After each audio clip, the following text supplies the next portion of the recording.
যখন প্রথমবার পড়তেছি একদম মাথায় পারফেক্টলি মনে আছে, কিন্তু 2 দিন পর আমাকে যখন সেই চ্যাপ্টারটা থেকে কেউ একজন কোয়েশ্চেন করে তখন আমরা সবকিছু ভুলে যাই। And that's totally normal, totally common. এই প্রবলেমটাকে অ্যাভয়েড করার জন্য আমরা যে কাজটা করতে পারি সেটাকে বলে স্পেসড রেপিটেশন। এই একটা টেকনিক আমার অ্যাডমিশন টাইম থেকে শুরু করে এখন আমি মেডিকেল 4th ইয়ারে আমাকে অনেক হেল্প আউট করছে। আমি তখন স্পেসড রেপিটেশন টার্মটা জানতাম না, বাট আমি যেটা করতাম যে আমি আজকে সাপোজ একটা চ্যাপ্টার পড়লাম, পড়ার পর কয়েকদিন পর আমি নিজেকে জিজ্ঞেস করতাম অ্যাক্টিভ রিকলের মাধ্যমে যে আচ্ছা আমার কি এই জিনিসটা মনে আছে।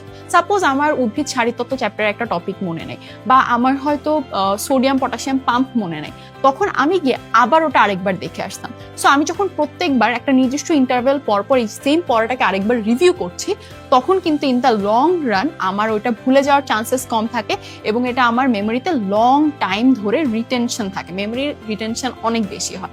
এবং এটা করার মাধ্যমে কিন্তু পরীক্ষার আগের রাতে বা পরীক্ষার দিন গিয়ে হুট করে মনে হবে আল্লাহ এত কিছু পড়েও কিছু মনে নাই, এই প্রবলেমটা তুমি খুব ইজিলি সলভ করতে পারবা। And this is part 2 of Study Smart Not Hard series. For the third part, keep following.